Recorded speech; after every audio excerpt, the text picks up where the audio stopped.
The wheel shattered with a crack like a gunshot, and Laura Zimmerman felt her stomach drop as the wagon lurched violently to one side, throwing her against the wooden seat hard enough to knock the breath from her lungs.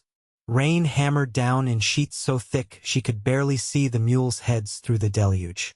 Thunder rolled across the Texas prairie like artillery fire, and lightning split the black sky in jagged white forks that lit up the world for brief, terrifying moments. She'd been trying to reach Austin before the storm hit, but the weather had come on faster than expected, turning the road into a river of mud that sucked at the wheels and made every yard forward a battle. Now the rear wheel lay in pieces scattered across the flooded track, and the wagon tilted at a dangerous angle. Laura grabbed the brake lever and hauled on the reins, bringing the mules to a halt.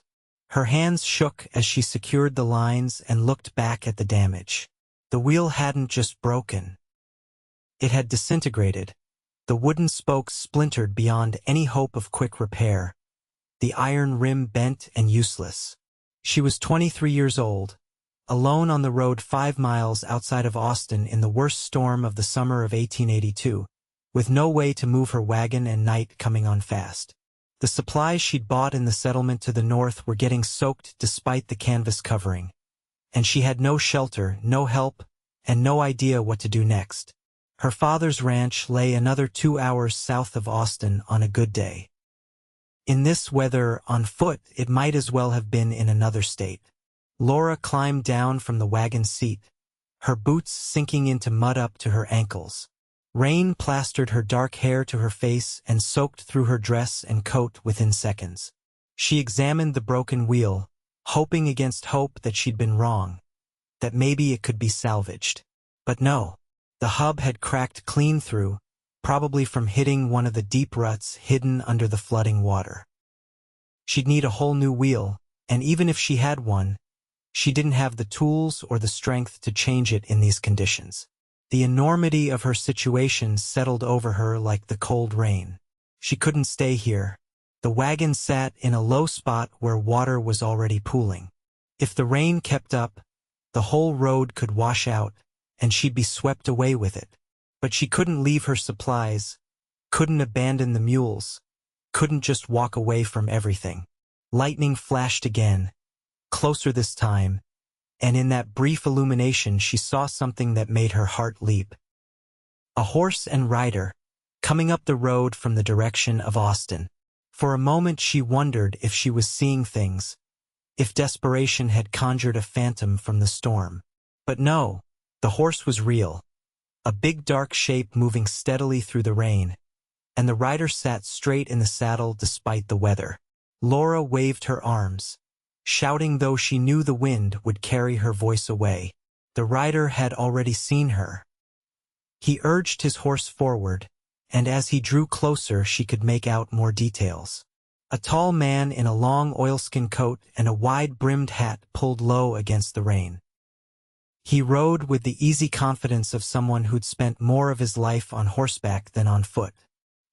He reined in beside her wagon, and when he looked down at her, she saw a strong face with several days' worth of dark stubble, eyes the color of weathered denim, and an expression of concern rather than suspicion. That was her first relief.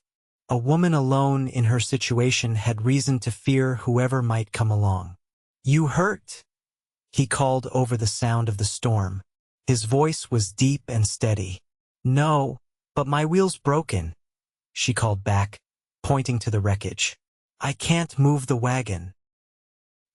He swung down from his horse in one smooth motion and ground-tied the animal, which stood rock-steady despite the thunder and lightning.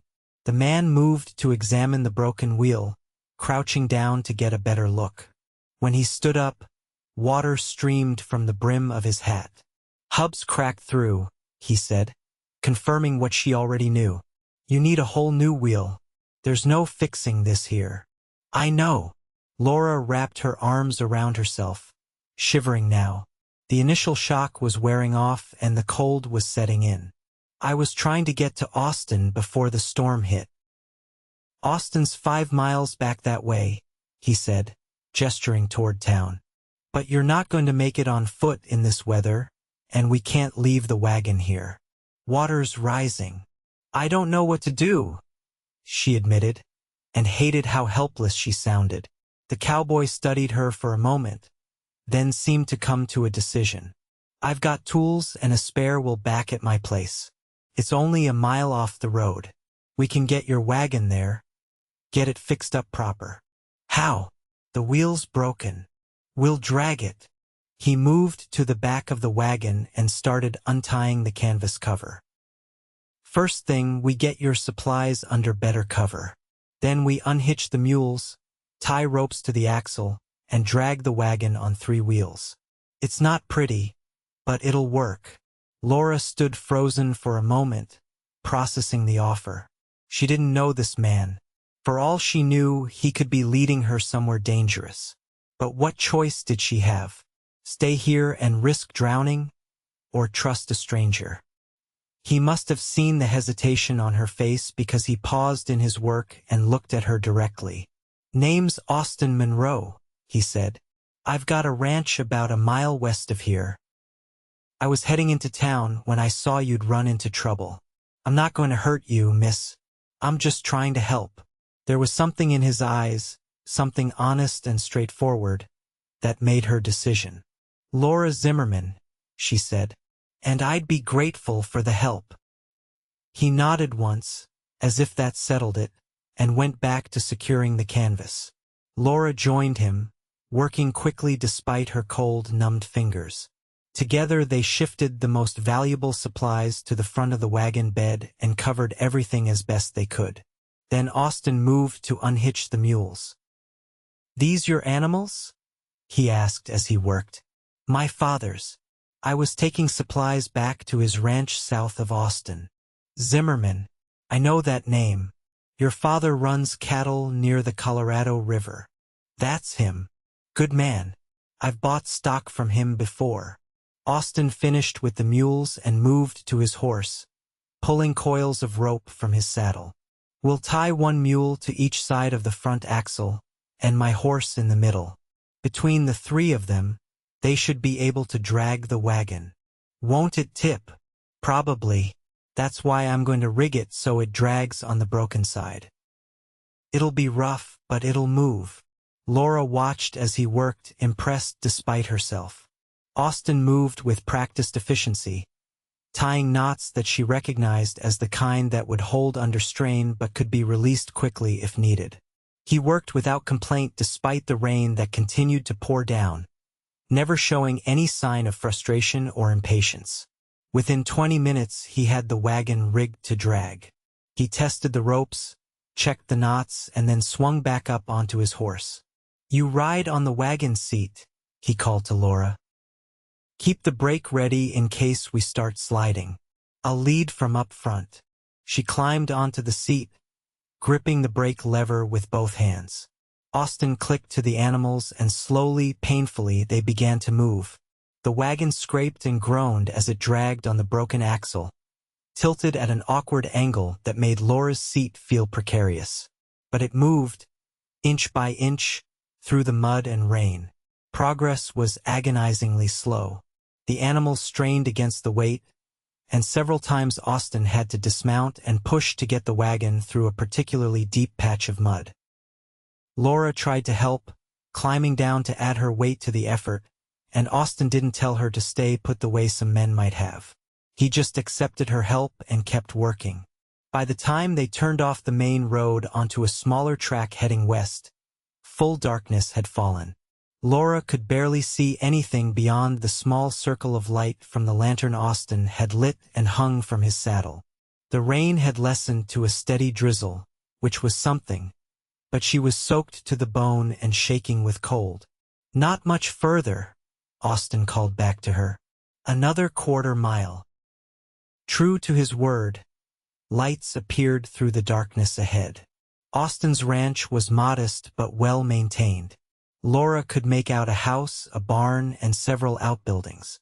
He guided the makeshift team toward the barn, and when they finally stopped, she nearly cried with relief. Austin dismounted and came to help her down from the wagon.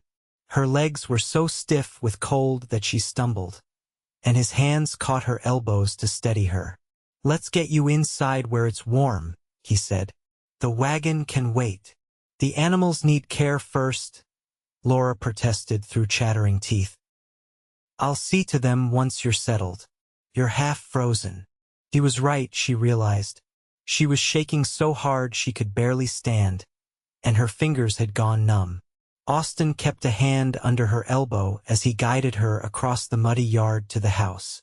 He opened the door and ushered her inside, and the warmth hit her like a physical thing.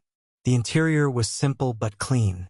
A main room with a fireplace, a cook stove, a table and chairs.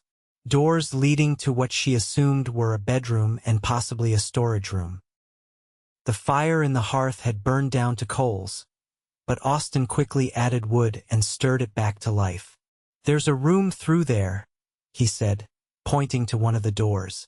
"I'll get you some dry clothes. They'll be too big, but better than what you're wearing." He disappeared into what must be his bedroom and returned with wool trousers, a thick shirt, and a blanket. "Change into these. I'll be in the barn seeing to the animals. When I come back, I'll make coffee." Then he was gone, back out into the rain, and Laura was alone in the warm house.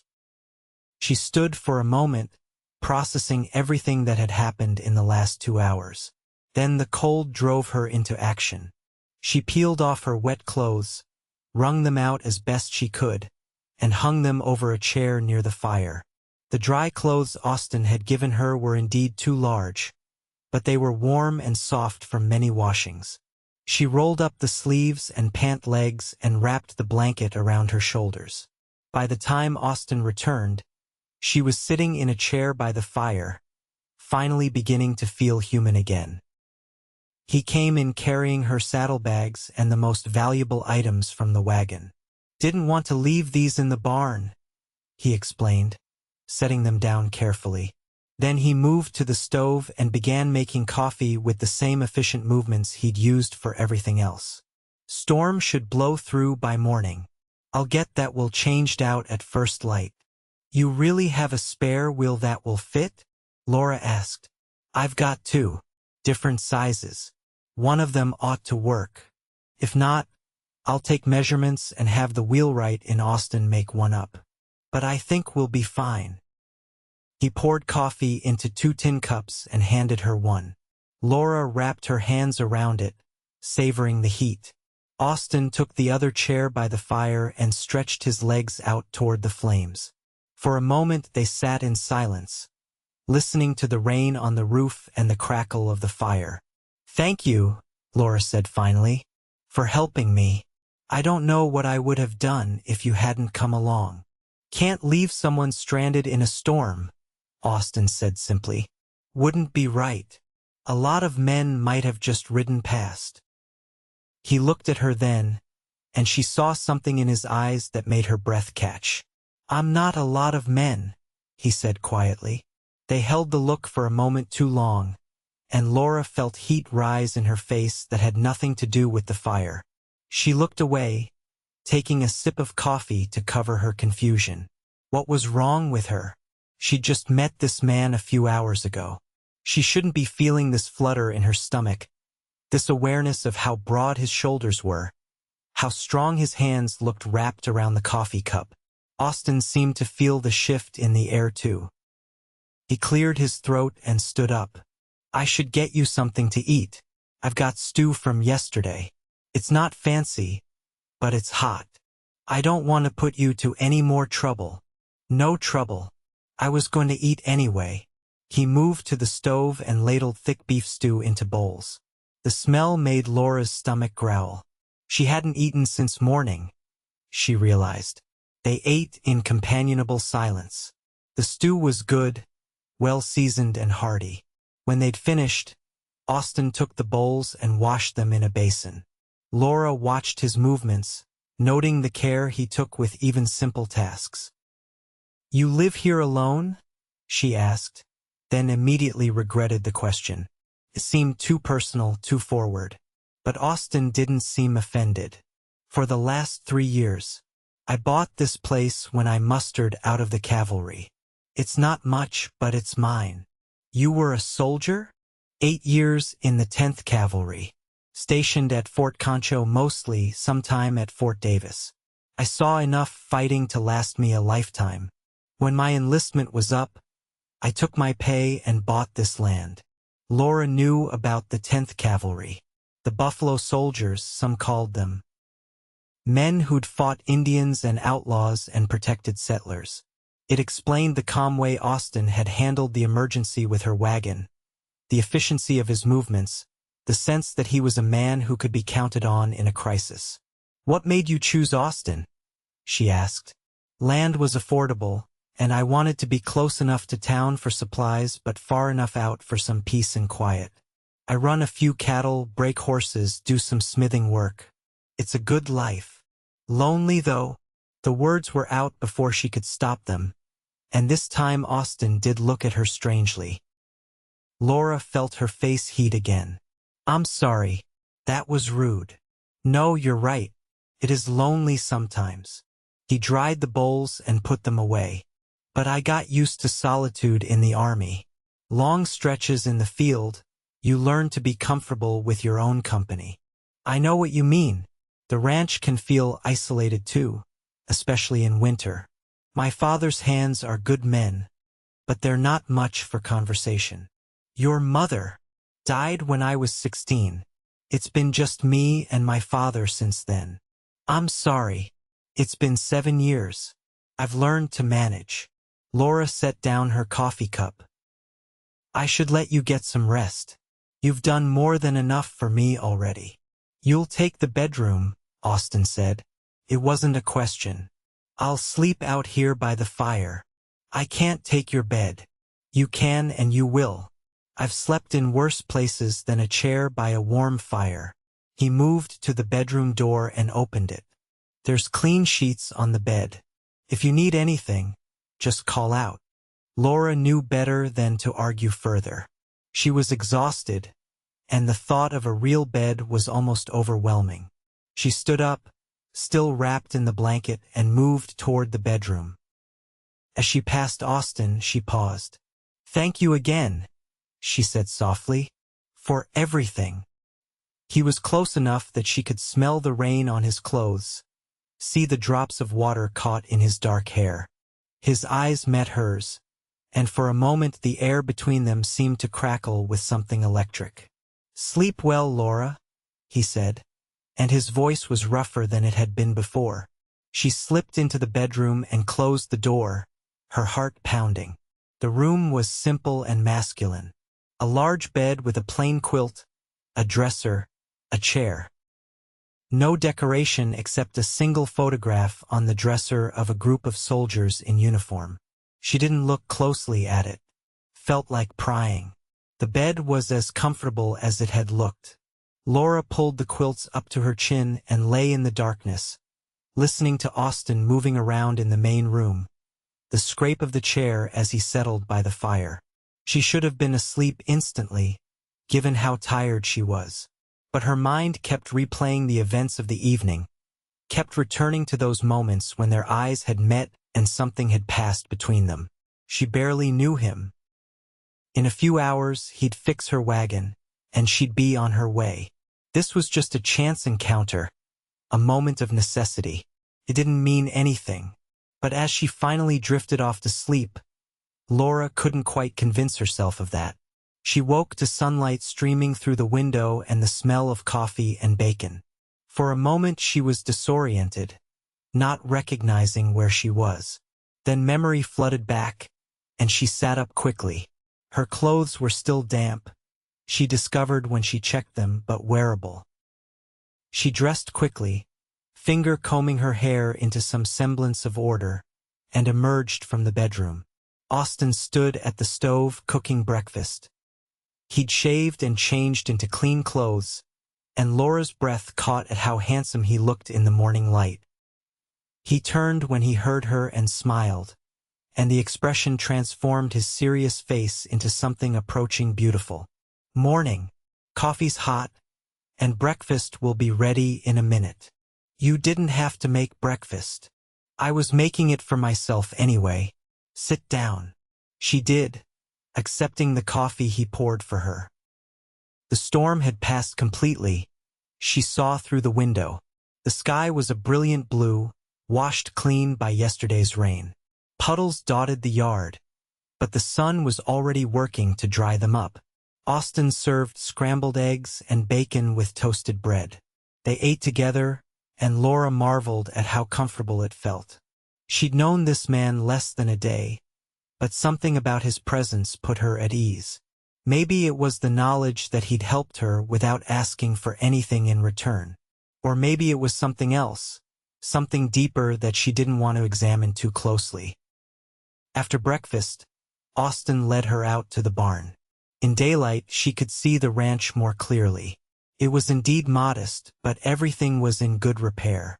The barn was sturdy, the fences straight and strong, the kind of place that spoke of a man who took pride in his work. Her wagon sat inside the barn, and Austin had already pulled out 2 spare wheels. He measured them against the broken hub, nodded to himself, and selected one.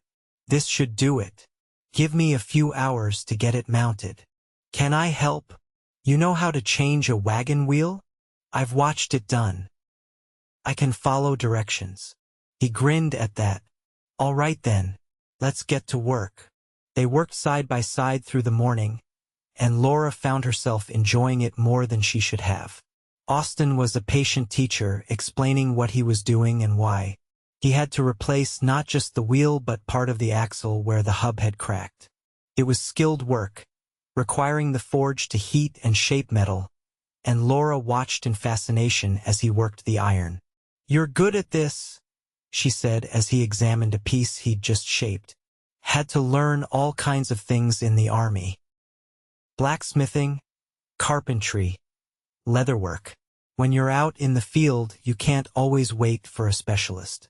You learn to do what needs doing. I wish I knew more useful skills. I can cook and sew and keep accounts, but I don't know how to fix things the way you do. Those are useful skills. And you're learning now, aren't you? He gestured to the wagon. Next time you break a wheel, you'll know what to do. Hopefully there won't be a next time. In Texas, with these roads, there's always a next time. By early afternoon, the new wheel was mounted and the wagon was whole again. Austin hitched up the mules and took it for a test drive around the yard. The wheel held perfectly, turning smooth and true. "Good as new," he announced, climbing down from the seat. "Better than new, actually. That wheel I gave you is stronger than the one you had before." Laura looked at the repaired wagon and felt an unexpected sinking in her stomach. It was fixed. She could leave now. She should leave. Her father would be worried about why she hadn't returned yesterday. But the thought of saying goodbye to Austin filled her with an emotion she didn't want to name. "What do I owe you?" she asked. "For the wheel and your labor and the food and shelter? You don't owe me anything. I can't accept all this for free." "Sure you can. I helped a neighbor in trouble. That's what folks do out here. But the wheel, that's worth money. Had it lying around and used. Now it's being put to good use. I call that a fair trade." Laura knew she should accept gracefully and be on her way. But something made her push. "Then at least let me make you dinner before I go. It's the least I can do." Austin hesitated, and she saw something flicker in his eyes. Want, maybe, or hope. "You don't need to do that. I want to. Please." He studied her face for a long moment, and whatever he saw there made him nod. "All right, I'd like that." They spent the rest of the afternoon together. Austin showed her around the ranch, introducing her to his horses and his small herd of cattle. He had plans, he told her, to expand the operation, to build it into something substantial. Laura listened to him talk about his dreams and found herself caught up in his enthusiasm. For dinner, she made chicken with dumplings from supplies in her wagon and vegetables from Austin's garden. They ate as the sun set, painting the sky in shades of orange and pink. The conversation flowed easily, ranging from ranching to books to memories of childhood. Laura learned that Austin had grown up in Missouri, the youngest of 5 children. He joined the Army at 18, looking for adventure and a way to make something of himself. "Did you find it?" she asked. "The adventure? More than I wanted sometimes. There's a reason I chose peace and quiet when I got out." He paused, turning his coffee cup in his hands. "But I don't regret it. The Army made me who I am. Taught me I could depend on myself, that I could handle whatever came my way." "You seem like someone who's always been sure of himself. Took a while to get there. When you're the youngest and smallest, you spend a lot of time proving yourself." Laura looked at him in surprise. "You were small," he laughed. "Hard to believe now, I know. But I didn't grow into my height until I was nearly 20. Spent my teenage years getting into fights with boys who thought I was an easy target. I bet they learned differently. Eventually." As the evening wore on, Laura knew she was prolonging the inevitable. She should have left hours ago. Her father would definitely be worried now. But she couldn't seem to make herself say goodbye.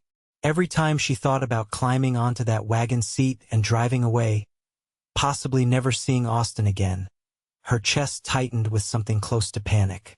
Finally, as the last light faded from the sky, Austin spoke. "It's too late for you to start for your father's place now. Roads will be dark, and some of the low spots might still be flooded. You should stay another night, leave at first light." It was the practical choice, the sensible choice. Laura knew that, but she also knew it was more than that. Austin didn't want her to go any more than she wanted to leave.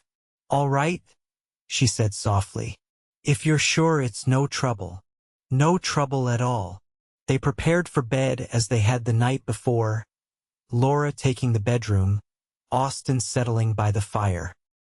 But this time, when Laura closed the door behind her, she stood for a long moment with her hand on the knob, wondering what would happen if she opened it again, if she went back out to the main room, if she spoke the words that were forming in her heart. She didn't. Instead, she climbed into bed and lay awake, staring at the ceiling. In the other room, she heard Austin moving restlessly, as if he too couldn't sleep. Morning came too soon and not soon enough. They ate breakfast in near silence, both aware that this was really goodbye. Laura packed her things while Austin hitched up the mules. When everything was ready, she climbed onto the wagon seat and took up the reins. Austin stood beside the wagon, looking up at her. In the early morning light, his eyes were the clear gray blue of a winter sky. "Thank you for everything," Laura said, and was dismayed to hear her voice shake slightly. "I won't forget your kindness."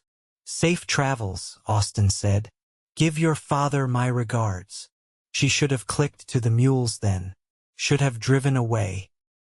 But something held her frozen, looking down at this man who had appeared in her life like an answer to a prayer she hadn't known she was praying.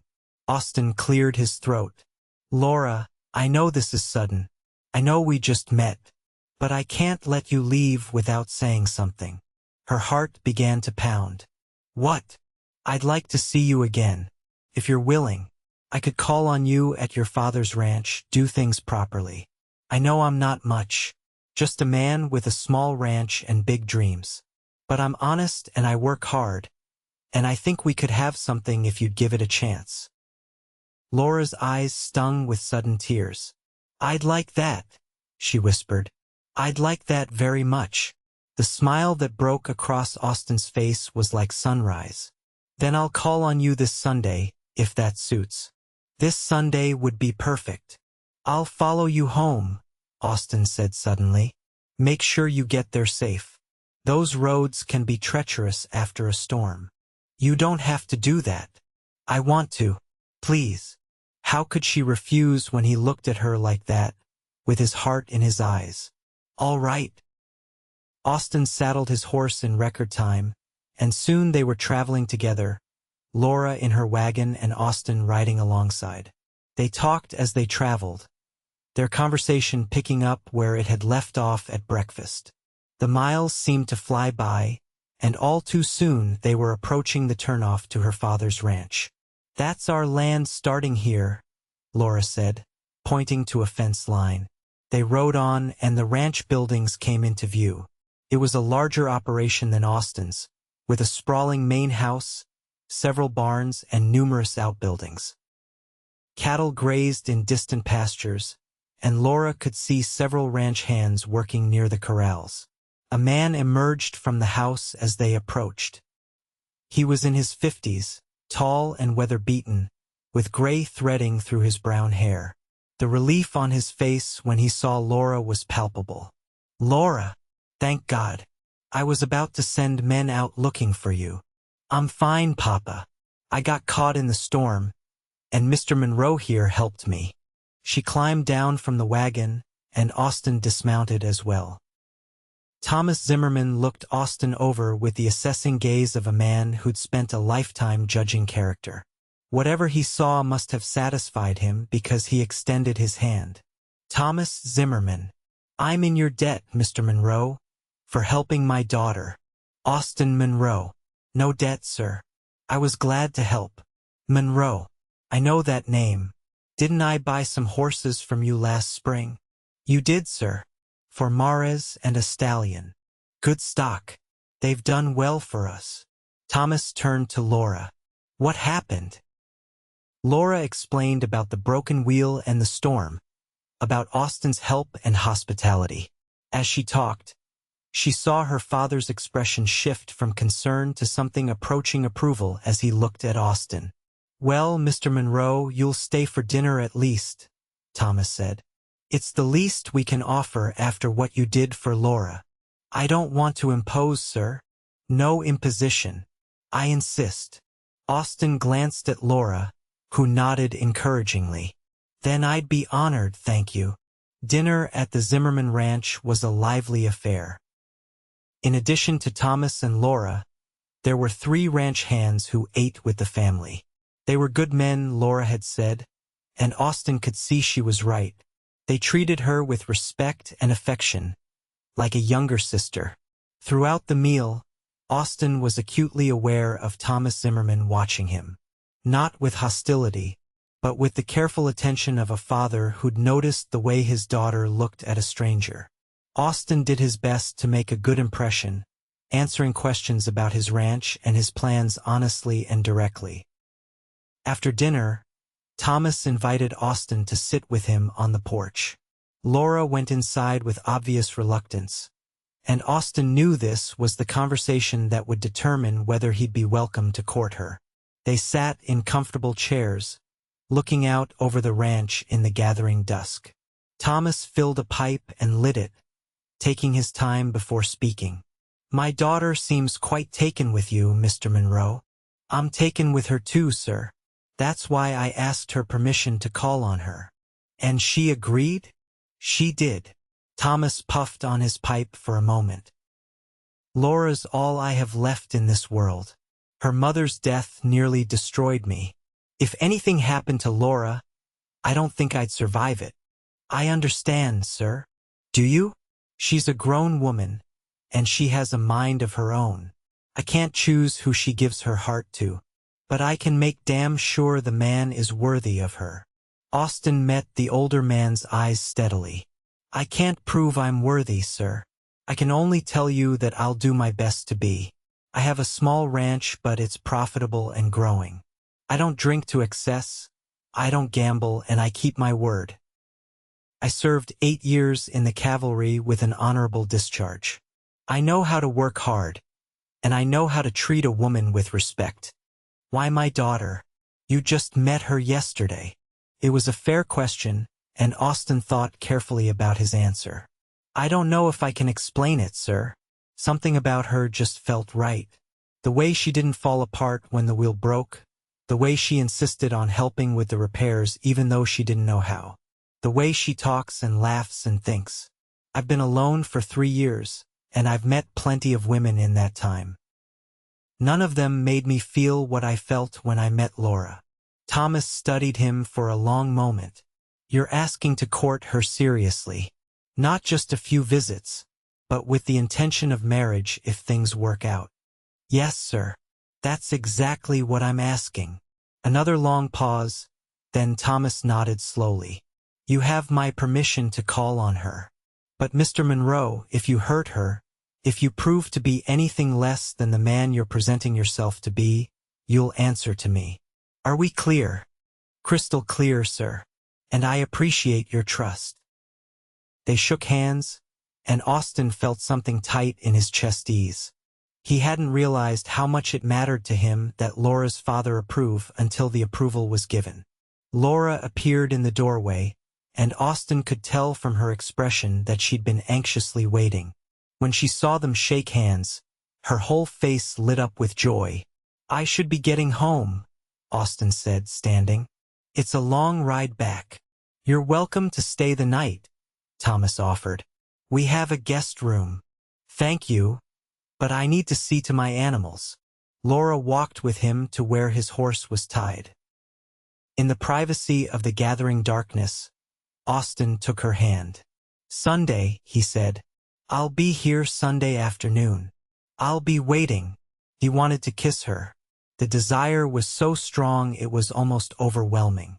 But it was too soon, too fast, and her father was probably watching from the porch. Instead, he raised her hand to his lips and pressed a kiss to her knuckles. Until Sunday, Laura. He rode away into the night, and when he looked back, she was still standing there watching him go, a slender figure silhouetted against the lamplight from the house. The 4 days until Sunday were the longest of Austin's life. He threw himself into ranch work, trying to keep busy, but his mind kept drifting to Laura. The way she smiled, the sound of her laugh, the fierce intelligence in her eyes. He found himself planning what he would say, what he would do, how he could make her see that what he felt was real and lasting. Sunday finally arrived, bright and clear. Austin spent extra time getting ready, shaving carefully and putting on his best clothes. He saddled his horse and made the ride to the Zimmerman ranch with his heart pounding like a nervous boy's, even though he was 25 years old and had faced down hostile warriors and outlaws. Laura was waiting on the porch when he arrived. She wore a blue dress that brought out the color of her eyes, and her dark hair was pinned up in a way that made her neck look long and elegant. She was beautiful, and the sight of her made Austin's breath catch. "Hello," she said, and her voice was slightly breathless, as if she'd been as nervous as he was. "Hello yourself. You look lovely." A blush colored her cheeks. "Thank you. Papa said we could take a picnic down by the creek if you'd like." "I'd like that very much." Thomas emerged from the house, nodded to Austin, and helped load a picnic basket into the small buggy Austin would drive. "Be back by sunset," he said to Laura, and there was a warning in his voice that made his expectations clear. They drove away from the ranch, following a track that led through pastures toward a line of trees that marked the creek. The afternoon was perfect, warm but not hot, with a breeze that carried the scent of grass and wildflowers. At the creek, they found a shady spot under a massive oak tree. Laura spread a blanket while Austin tended to the horse. Then they sat together and unpacked the basket. She'd brought fried chicken, biscuits, fruit, and lemonade. They ate and talked, the conversation flowing as easily as it had from the first moment they'd met. "Tell me about your family," Laura said. "You said you had siblings?" "2 brothers and 2 sisters. I'm the youngest. My oldest brother runs the family farm in Missouri. The others are scattered. One sister married a man in Kansas City. The other went to California with her husband. My other brother works for the railroad. Do you miss them?" "Sometimes.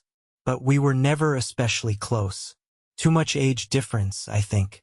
By the time I was old enough to be interesting, they were already adults with lives of their own. That must have been lonely." "It was. Maybe that's why I joined the army as soon as I was old enough. I was looking for somewhere to belong." "And did you find it?" Austin considered the question. "In a way. The men in my regiment became my brothers. We depended on each other for our lives. That creates a bond nothing else can match. But it wasn't home. This ranch, though. This feels like home. I've never lived anywhere but here, Laura said. Sometimes I wonder what it would be like to see other places, to have adventures like you did.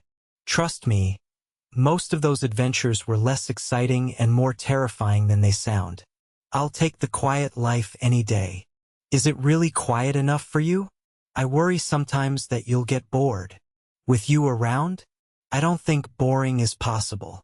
She laughed, and the sound was like music. They finished eating and packed up the remains of the picnic. Then Austin held out his hand. Walk with me. She took his hand without hesitation, and they strolled along the creek bank. The water burbled over rocks, and birds sang in the trees. It was peaceful and perfect, and Austin felt a contentment he'd never experienced before. Laura, he said after a while, I know it's only been a week since we met. I know most people would say this is too fast, but I need you to know something. She stopped walking and turned to face him. What? I'm falling in love with you. Maybe I've already fallen. I know that sounds crazy, but it's the truth. When I'm with you, everything makes sense. When I'm not with you, all I can think about is when I'll see you again. Her eyes were wide and bright. Austin, I feel the same way. I've been trying to tell myself I'm being foolish, that you can't fall in love with someone so quickly. But I can't help how I feel. He cupped her face in his hands, his thumbs gently stroking her cheeks. Can I kiss you? Please. He lowered his mouth to hers slowly, giving her every chance to pull away. But she didn't. She rose on her toes to meet him, and when their lips touched, it was like coming home. The kiss was sweet and gentle, full of promise and possibility. When they finally broke apart, both were breathing hard. Austin rested his forehead against hers. I want to marry you, Laura. I know it's too soon to ask properly, but I need you to know that's where this is heading for me. You're it. You're everything I've been looking for without knowing I was looking. Yes, she whispered. He pulled back to look at her. Yes. Yes, I'll marry you. If you're asking, the answer is yes. Your father will think I'm insane. He'll probably throw me off his land. Then we'll deal with that together. Austin kissed her again, deeper this time, pouring all his feelings into it. When they finally returned to the buggy, the sun was starting to sink toward the horizon, painting the sky in shades of gold and crimson. The drive back to the ranch was quiet, but it was the comfortable silence of two people who understand each other. Austin held Laura's hand the whole way, his thumb tracing circles on her palm. At the ranch, Thomas was waiting on the porch. He took one look at their faces and sighed. I suppose you're going to tell me you're engaged, he said, though there was resignation rather than anger in his voice. I love your daughter, sir, Austin said. I know it's fast, but I'm sure. I want to marry her and spend the rest of my life making her happy. Thomas looked at Laura. Is this what you want? It is, Papa. I know it's sudden, but it's right. I can feel it. The older man was silent for a long moment. Then he nodded slowly. Your mother always said she knew she'd marry me within a day of meeting me. I thought she was crazy at the time, but she was right. So who am I to stand in the way of young love? He stepped forward and shook Austin's hand. Welcome to the family, son. Laura threw her arms around her father, tears streaming down her face. Thank you, Papa. Just be happy, sweetheart. That's all I want for you. They decided on a fall wedding, giving themselves a few months to prepare but not waiting so long that the delay felt unbearable. Austin came to the Zimmerman ranch every Sunday, and Laura visited his place during the week when she could. They were never alone for long, observing the proprieties, but they talked and planned and dreamed together. Austin expanded his house, adding a second bedroom and enlarging the main room. He built new furniture, including a beautiful chest that he carved with Laura's initials. She sewed curtains and linens, preparing to make his house into their home. The wedding took place in early October, when the heat of summer had broken but winter's cold had not yet arrived. It was held at the small church in Austin, with the whole town invited. Laura wore her mother's wedding dress, altered to fit her, and Austin wore a new suit that made him look almost uncomfortably formal. But when Laura walked down the aisle on her father's arm and saw Austin waiting for her at the altar, the look on his face made everything perfect. He looked at her like she was the most precious thing in the world, like he couldn't quite believe his good fortune. The ceremony was simple and heartfelt. When the preacher pronounced them man and wife, Austin kissed Laura thoroughly enough to make several of the older ladies fan themselves and whisper about young people these days. Laura didn't care. She kissed him back with everything she had, sealing their commitment before God and community. The reception was held at the Zimmerman ranch, with tables of food and a band for dancing. Austin danced the first dance with Laura, holding her close and whispering in her ear that he loved her, that he'd always love her, that he was the luckiest man alive. As the sun set, they slipped away from the party and rode to Austin's ranch, now their ranch. He carried her over the threshold, and they stood together in the main room, looking around at everything they'd built together. "Welcome home, Mrs. Monroe," Austin said. Laura smiled up at him. "I've been home since the moment I met you." Their first year of marriage was everything Laura had dreamed of and more. They worked the ranch together, building the herd and improving the property. Austin taught Laura to break horses, and she discovered she had a gift for it. Laura taught Austin to cook more than basic trail food, and they spent many evenings in the kitchen, laughing as they experimented with recipes. They learned each other's rhythms and habits. Laura discovered that Austin was grumpy in the morning until he'd had coffee, and that he sang while he worked in the barn. Austin learned that Laura liked to read before bed, and that she had a fierce temper that flared bright and hot but burned out quickly. They had their disagreements, of course. No marriage is without conflict. But they learned to talk through problems, to compromise, to choose love even when they were frustrated with each other. In the spring of their first year of marriage, Laura discovered she was pregnant. The joy on Austin's face when she told him was something she would treasure forever. He became impossibly protective, hovering over her and trying to stop her from doing any work. "I'm pregnant, not dying," she told him in exasperation when he tried to stop her from riding out to check the cattle. "I know, but what if something happens? What if you fall? I've been riding since I was 5 years old. I'm not going to fall." But his worry came from love, she knew, and she tried to be patient with it. As her pregnancy advanced, she did slow down, letting Austin take on more of the physical work. She focused on the house and the accounts, preparing a nursery in the room Austin had added. Her father visited often, bringing supplies and offering advice. He'd been through this with Laura's mother, and his stories of those days made Laura feel connected to the mother she'd lost too young. In December, on a cold, clear night with stars brilliant in the sky, Laura went into labor. Austin rode like fury to fetch the midwife from town, then paced outside the bedroom like a caged animal while the woman worked. The labor was long and difficult, and there were moments when Austin feared he would lose her. He stood outside the door listening to her cries, feeling helpless and terrified. When the midwife finally emerged and told him he had a son and Laura was fine, he nearly collapsed with relief. He went into the bedroom and found Laura propped up in bed, exhausted but radiant, holding a tiny bundle wrapped in a blanket. She looked up at him with tired eyes full of love. "Come meet your son."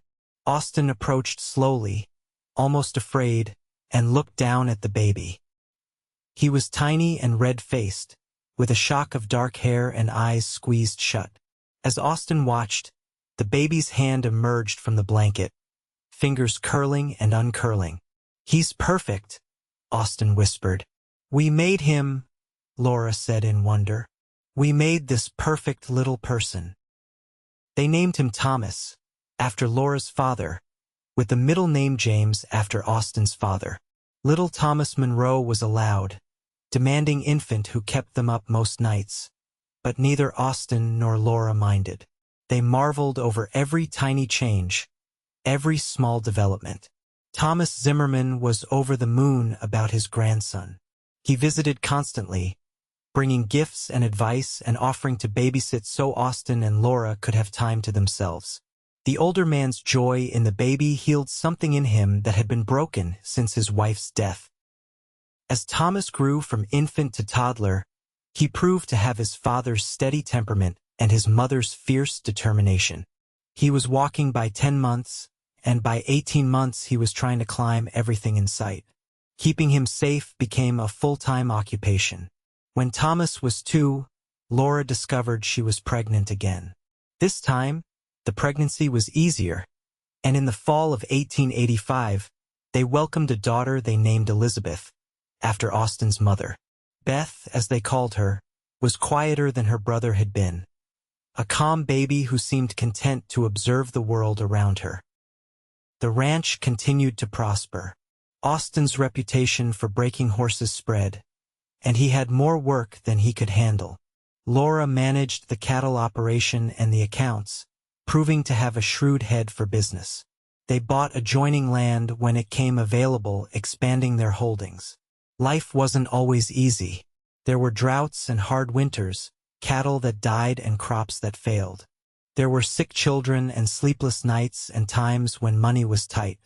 But through it all, Austin and Laura faced everything together, their love deepening with each challenge overcome.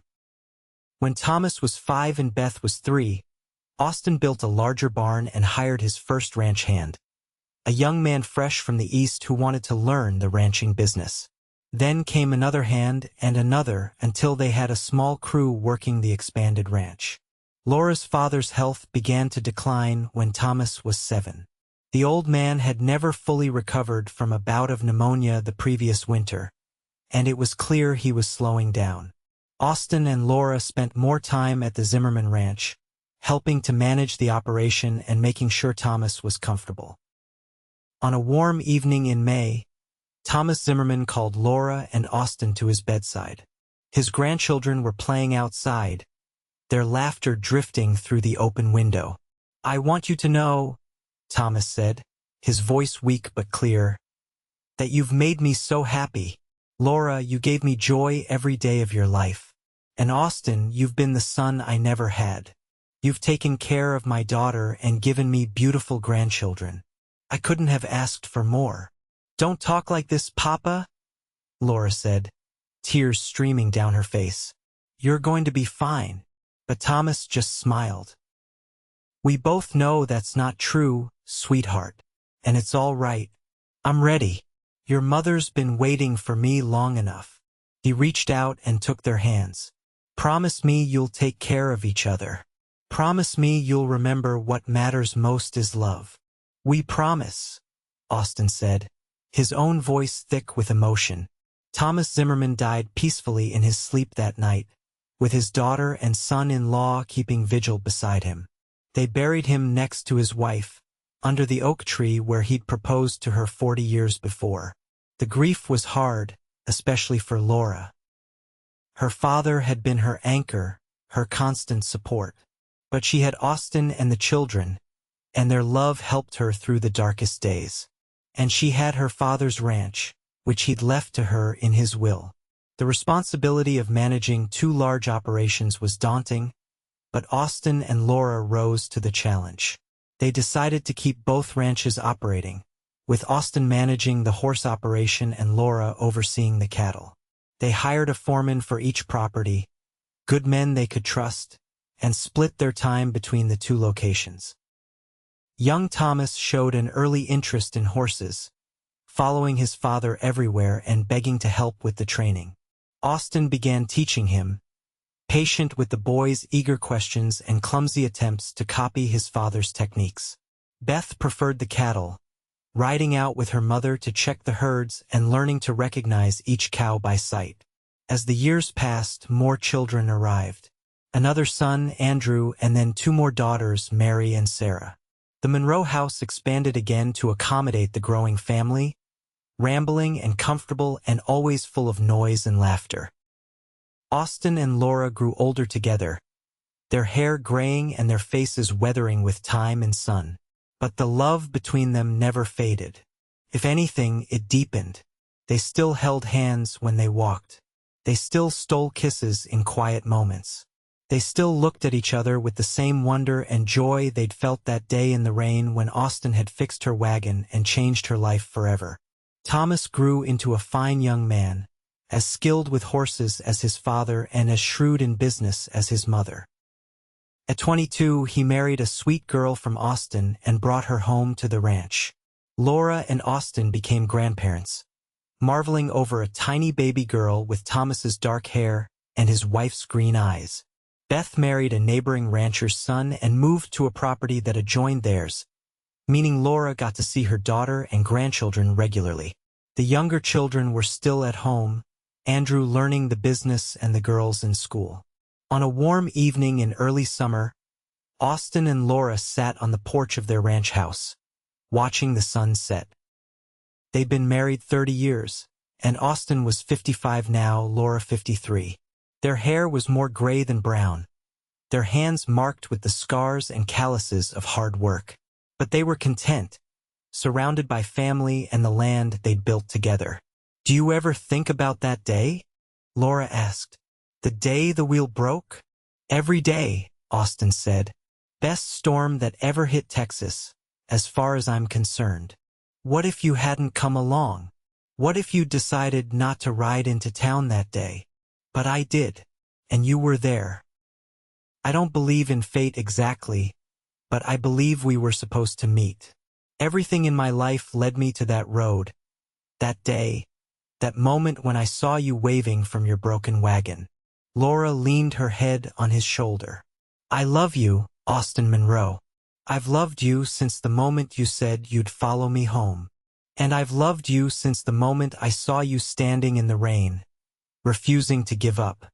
You're the strongest, bravest, most beautiful woman I've ever known. Marrying you was the best decision I ever made." They sat in comfortable silence as the sky darkened and stars began to appear. From inside the house came the sounds of their family. Grandchildren playing, their daughters helping with dinner, Andrew talking with his father's foreman about the next day's work. This was what they'd built together from that chance meeting in a storm. Not just a successful ranch, not just wealth or land, but a legacy of love. Children and grandchildren who knew they were cherished, a family bound together by more than blood. They'd built a life based on respect and partnership, on weathering difficulties together and celebrating joys together. As they grew older still, Austin and Laura gradually turned over more responsibility to their children. Thomas took over the horse operation completely, with Andrew helping him. Beth managed the cattle with her husband. The younger girls married and started families of their own, though they stayed close, their ranches forming a network across the region. Austin and Laura became the patriarch and matriarch of a growing clan, their children and grandchildren gathering for Sunday dinners and holidays. They watched great-grandchildren being born, tiny miracles that made them feel the weight and wonder of all the years they'd shared. In their 70s, they finally slowed down completely, spending their days on the porch, taking gentle rides around the property, welcoming the steady stream of family members who came to visit. Laura still kept her hand in the accounts, and Austin still offered advice on difficult horses, but mostly they simply enjoyed the peace they'd earned. On a cool morning in October, Austin didn't wake up. Laura, lying beside him as she had for 55 years, realized he was gone before she opened her eyes. She could feel the difference, the absence of his breathing, the stillness of his body. She didn't cry at first.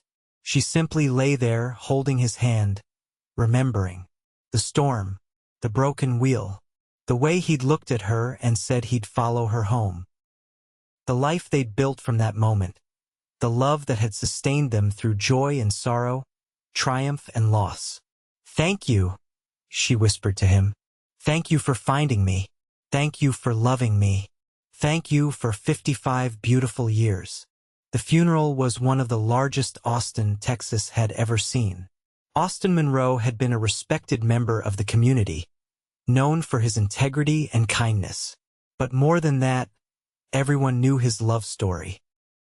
The tale of the cowboy who'd rescued a stranded woman and married her a few months later had become local legend, a romance that people pointed to as proof that true love existed.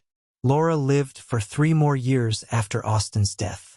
She spent them surrounded by family, telling stories of the old days, imparting wisdom, and radiating the same strength that had sustained her through a lifetime. She never remarried. Austin had been her one great love, and she was content with the memories they'd made. On a spring morning, with wildflowers blooming across the ranch and a gentle breeze carrying the scent of new grass, Laura Zimmerman Monroe died peacefully in her sleep. She was 80 years old, and she'd lived a life so full of love and joy that her passing, while sad, felt like a natural completion rather than a tragedy. They buried her next to Austin on a hill overlooking the ranch they'd built together. The whole family gathered, children and grandchildren and great-grandchildren, dozens of people whose lives existed because a wheel had broken in a storm and a cowboy had stopped to help. Thomas, now an old man himself, stood at his mother's grave and spoke the eulogy. He told the story, as it had been told countless times over the years. The storm, the broken wheel, the stranger who'd appeared like an answer to a prayer, the immediate connection, the whirlwind courtship, the marriage that had lasted more than half a century. "My parents taught us what love looks like," Thomas said, his voice carrying across the assembled crowd. "Not the easy infatuation of youth, though they had that too, but the deep, abiding love that weathers storms and celebrates sunshine. The love that chooses the other person, day after day, year after year. They built something beautiful together, and were all part of that legacy." As the family dispersed, returning to their lives and their own ranches, the story lived on. It became one of those tales that gets passed down through generations, growing slightly in the telling but never losing its essential truth. A cowboy and a woman stranded by a broken wheel in a storm. A moment of connection that bloomed into something extraordinary. A life built on love and partnership, creating a legacy that would endure for generations. The ranches they built continued to prosper under their children's management. The Monroe and Zimmerman names became synonymous with quality stock and fair dealing. But more than that, they became symbols of what could be built when 2 people truly loved each other, when they faced life's challenges together and never forgot what mattered most. Years later, a young couple from the family would stand on that same hill, looking out over the land that Austin and Laura had claimed and cultivated. They'd hear the story as all the children did, and they'd understand that they carried within them the legacy of that stormy night, that moment when a wheel broke and a cowboy stopped to help and 2 lives became inextricably entwined. The story of Austin and Laura Monroe became more than just family history. It became a reminder that true love exists, that it can appear when you least expect it, and that when you find it, you hold on tight and never let go. It became proof that the choices we make in moments of crisis can change everything, that kindness can lead to love, and that sometimes the best things in life come from the worst situations. The ranch still stands, generations later, worked by descendants of that original union. And on quiet evenings, when the sun sets over the Texas prairie and the wind whispers through the grass, you can almost see them. A tall cowboy and a strong-willed woman, walking hand in hand, still together after all these years, their love as enduring as the land itself. That's the legacy of Austin and Laura Monroe. Not just the land or the cattle or the successful ranch operation, but the proof, written in the lives of everyone who came after them, that true love is real, that it's worth fighting for, and that it can last not just a lifetime, but for generations beyond. They found each other in a storm, and they built something beautiful that would weather any storm that followed. And that, more than anything else, is a story worth telling and retelling, a reminder of what's possible when two people truly love each other.